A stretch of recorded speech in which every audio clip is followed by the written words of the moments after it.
जय माता दी। या देवी सर्वभूतेषु दुर्गारूपेणी संस्थिता नमस्तस्यै नमस्तस्यै नमस्तस्यै नमो नमः। आप सब भी कमेंट में जय माता दी अवश्य लिखिए। आइए आज की वीडियो में हम लोग श्रीमद् देवी भागवत पुराण के 10वें अध्याय का श्रवण करेंगे। उसमें कथा है राजा सुमग्न की ईला नामक स्त्री के रूप में परिणति, ईला का बुद्ध से विवाह और पुरुरवा की उत्पत्ति, भगवती की स्तुति करने से ईला रूपधारी राजा सुमग्न की सायुज मुक्ति। इस कथा का आज हम श्रवण करेंगे। सूत जी बोले, तदंतर ईला के गर्भ से पुरुरवा ने जन्म लिया। यह प्रसंग मैं आप लोगों से कहता हूँ। वे बुद्ध पुत्र पुरुरवा बड़े धर्मात्मा, यज्ञ करने वाले एवं दानशील थे। सुमग्न नामक एक राजा थे। वे बड़े ही सत्यवादी और जितेंद्रिय थे। एक बार वे सैंधव घोड़े पर आरूढ़ होकर आखेटक के लिए वन में गए। उनके साथ कुछ मंत्री भी थे। वे राजा कानों में कमनीय कुंडल पहने थे। आज गौ नामक धनुष तथा बाणों से भरा अद्भुत तरकस धारण करके उस वन में भ्रमण करते हुए मृग, हिरण, खरगोश, सुअर, गैंडों, गवय, सांभर, भैंसों, वन मुर्गों को मारते हुए तथा यज्ञ उपयोगी अनेक पशुओं का वध करते हुए राजा सुमग्न कुमार नामक वन में प्रविष्ट हुए। वह दिव्य वन सुमेरु पर्वत के निचले भाग में था, जो सुंदर मंदार वृक्षों से सुशोभित था। वहाँ अशोक वृक्ष की लताएं फैली हुई थी तथा मौलसिरी की सुगंधी उसे सुरभित कर रही थी। वह वन साल, ताड़, तमाल, चंपा, कटहल, आम, कदम और महुओं के पेड़ों से सुशोभित था तथा जहाँ तहाँ माधवी लता मंडप के समान छाई हुई थी।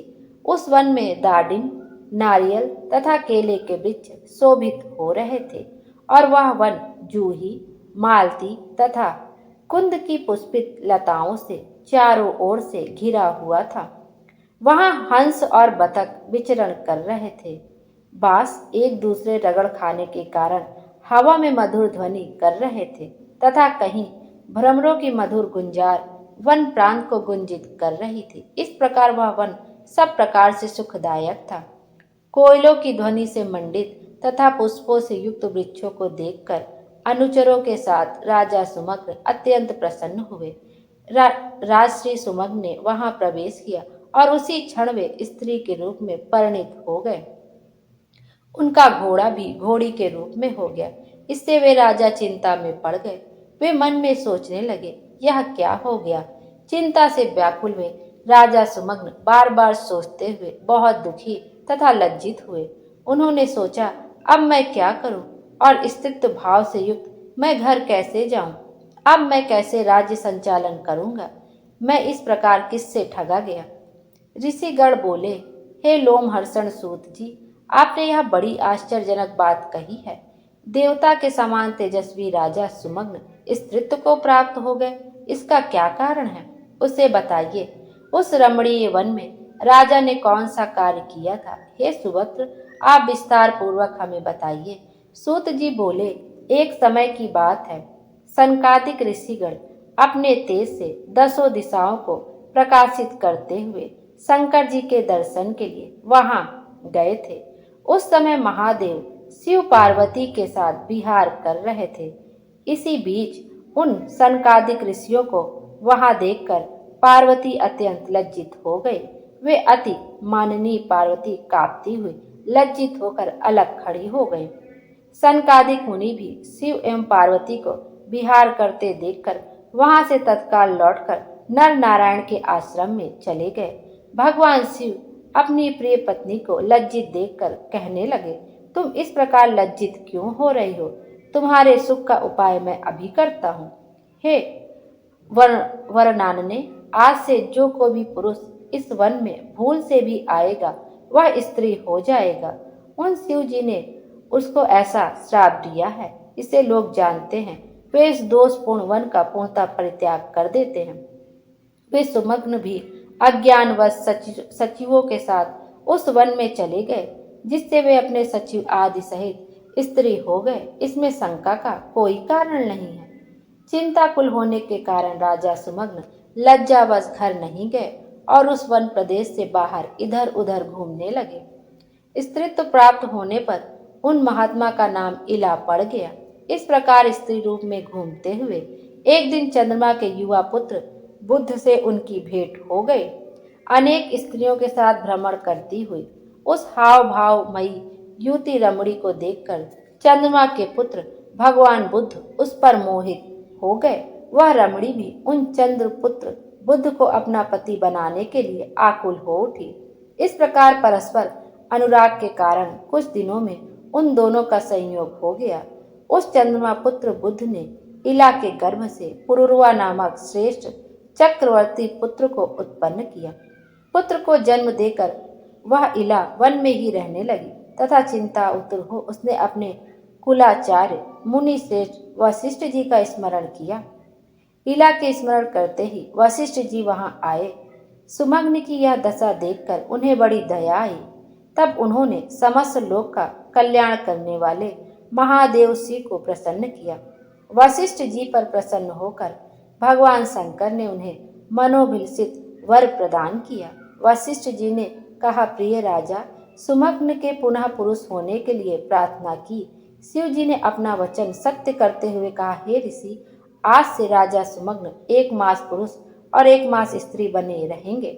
इस प्रकार वरदान पाकर राजा सुमग्न पुनः अपने घर आ गए और वे धर्मात्मा वहां वशिष्ठ जी की कृपा से राज्य करने लगे। वे जब स्त्री के रूप में रहते थे तब अंतःपुर में रहते थे और जब पुरुष रूप में रहते थे तब राज्य करते थे, परंतु इस कारण उनकी प्रजा उनसे उद्विग्न होकर राजा के रूप में उनका अभिनंदन नहीं करते थे। कुछ समय के बाद जब राजकुमार पुरुरवा युवक हो गया तब महाराज सुमग्न उसे प्रस्थानपुर का राज्य सौंपकर वन में चले गए। अनेक प्रकार के वृक्षों से सुंदर लगने वाले उस वन में रहते हुए राजा सुमग्न ने देवर्षि नारद जी से सर्वोत्तम नवाक्षर मंत्र की दीक्षा ली और अत्यंत श्रद्धा भक्ति के साथ मन लगाकर वे उस मंत्र का जप करने लगे। तदंतर भक्तों का उद्धार करने वाली जगत जननी भगवती शिवा ने सगुण रूप धारण करके उन्हें प्रत्यक्ष दर्शन दिया। उस समय मनोरम तथा दिव्य स्वरूप वाली भगवती सिंह पर सवार होकर उनके समक्ष खड़ी हो गई। उनके नेत्र मद से परिपूर्ण थे। ऐसी दिव्य रूप धारणी श्री दुर्गा देवी को अपने सामने देखकर स्नेह भरे नेत्रों वाले इला रूपी राजा सुमग्न प्रेम पूर्वक सिर नवाकर उनकी स्तुति करने लगे। इला ने कहा, हे भगवती, आप जगत प्रसिद्ध वह दिव्य रूप जो संसार के लिए कल्याणकारी है मैंने देखा है। हे जननी, सुर समूह से सेवित आपके भक्ति मुक्ति प्रदायक चरण कमल की मैं वंदना कर रही हूँ।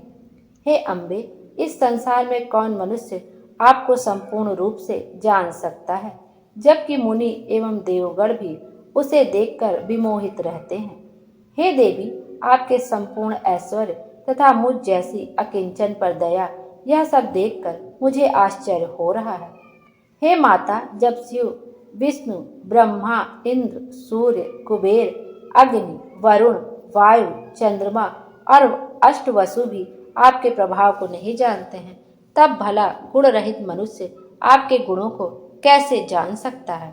हे अम्बे, यद्यपि परम तेजस्वी भगवान विष्णु आपको समुद्र से उत्पन्न सब प्रकार के मनोरथों को सिद्ध करने वाली साक्षात सात्विकी शक्ति स्वरूपा लक्ष्मी के रूप में समझते हैं, ब्रह्मा भी आपको राजसी शक्ति स्वरूपा सरस्वती तथा शिव जी आपको तामसी शक्ति स्वरूपा महाकाली के रूप में जानते हैं।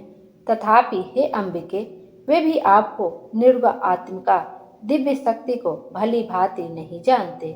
हे भवानी, कहाँ तो अत्यंत मंद बुद्धि मैं और कहाँ अमित महिषाशाली तथा अमोघ प्रभाव वाला मुझ पर आपका अनुग्रह। मैं आपके कारुणिक चरित्र को जानती हूँ, जो कि आप भक्ति भाव युक्त सेवकों पर सर्वदा दया करती हैं। यद्यपि कमल वन में वास करने वाली कमला होकर आपने भगवान विष्णु को पति के रूप में वर्ण किया है। तथापि वे मधुसूदन आनंददायक व्यवहार नहीं करते। वे आदि पुरुष विष्णु आदि शक्ति स्वरूपा आपके पवित्र हाथों से अपना पाद संवाहन कराकर अपने चरणों को शुभ तथा पवित्र करते हैं। हे पुराण पुरुष, भगवान विष्णु भी प्रसन्न होकर आपके चरणों का आघात वैसे ही चाहते हैं जैसे अशोक वृक्ष अपनी वृद्धि के लिए चाहता है। हे सुंदर चरित्र वाली देवी, आप विष्णु के विशाल, शांत एवं भूषणों से विभूषित वक्ष स्थल रूपी सैया पर सर्वदा निवास करती हैं। उस समय ऐसा जान पड़ता है मानो सुंदर श्याम मेघ में बिजली जगदीश्वर होते भी क्यों चमक रही है। तब आपके वाहन नहीं बन जाते।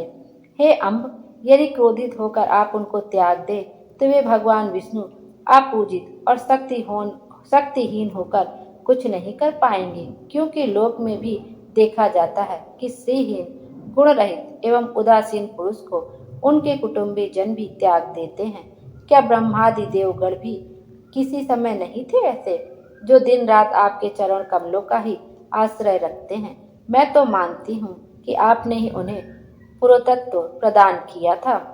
अतः हे अनंत पराक्रमशालिनी, मैं आपकी शक्ति का क्या वर्णन कर सकती हूँ। आप ना तो स्त्री हैं, ना पुरुष हैं, ना निर्गुण हैं, ना सगुण हैं, ऐसी मेरी धारणा है। अतः आप जैसी भी हों, आपको मैं भक्ति पूर्वक बार बार प्रणाम करती हूँ।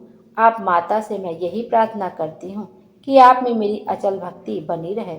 सूत जी बोले। इस प्रकार स्तुति करके राजा सुमग्न उनके शरणागत हुए और भगवती ने भी अत्यंत संतुष्ट होकर उन्हें अपनी सायुज्य मुक्ति प्रदान की। तब उन देवी की कृपा से सुमग्न ने मुनियों के लिए भी अति दुर्लभ शाश्वत परम पद प्राप्त किया। बोलो माता रानी की जय। 10वां अध्याय यहीं पर समाप्त होता है। 11वां अध्याय हम कल की वीडियो में श्रवण करेंगे। जय माता दी। माता रानी हम सब की मनोकामना पूरी करें और हमारे जीवन को खुशियों से भर दें। Thank you.